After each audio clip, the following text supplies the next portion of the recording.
السلام علیکم، میں وجاہت علی شاہ. کہیں آپ اس کیٹیگری میں فال تو نہیں کر رہے؟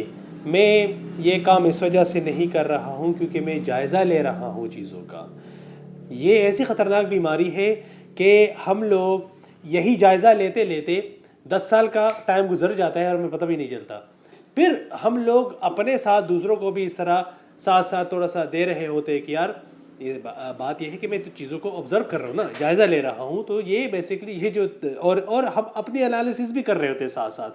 تو جائزہ اور تجزیہ یہ اصل میں ایک بیماری ہے، اور ایسے لوگ اس بیماری کا بڑے خطرناک طریقے سے شکار ہوتے ہیں لیکن ان کو خود بھی نہیں پتہ ہوتا. دوسری بیماری کا نام یہ ہے کہ وہ میں تھوڑا سا بڑا ہوں گا نا تو تب جا کر یہ کروں گا، اور اس میں بھی سال 2 سال 3 سال بلکہ 10 سال نکل جاتے ہیں، وہ بندہ بڑا ہی نہیں ہوتا. پھر وہ کہتے ہیں کہ یار ریٹائرمنٹ آ جاتی ہے، اس کو پتہ ہی نہیں ہوتا کہ یار میں بڑا بھی ہو گیا ہوں.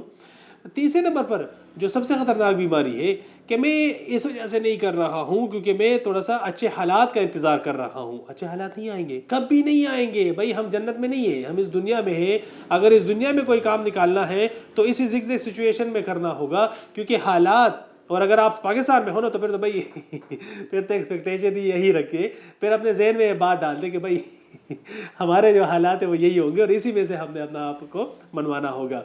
اچھا، میرا ایک دوست ہے نا، اب کچھ لوگ ایسے ہوتے ہیں نا کہ وہ بڑے بہترین طریقے سے اپنے آپ کو جھوٹی تسلیاں دے رہے ہوتے ہیں، بڑے بہترین طریقے سے. مطلب کیسے؟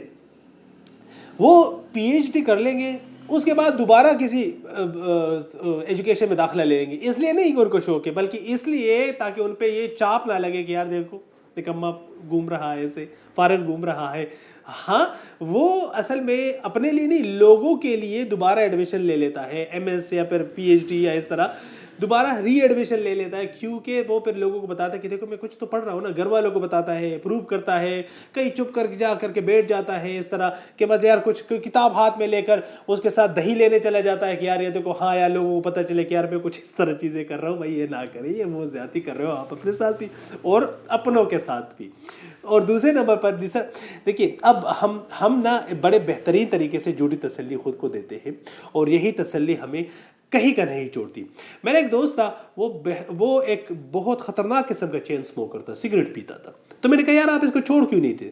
کہتا ہے یار میں ابھی اگر چاہوں تو چھوڑ دوں گا. تو میں نے کہا چھوڑ دو نا. کہتے ہیں میں خود نہیں چاہ رہا ہوں کہ میں اس کو چھوڑ دوں.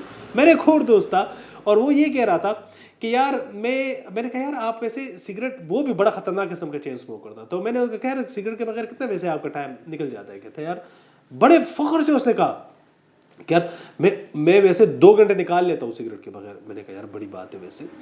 اچھا، ایک اور چیز، ایک اور دوست تھا میرا، بلکہ اس کو میں نے پوچھا کہ یار آپ کیوں نہیں چھوڑتے اسموکنگ؟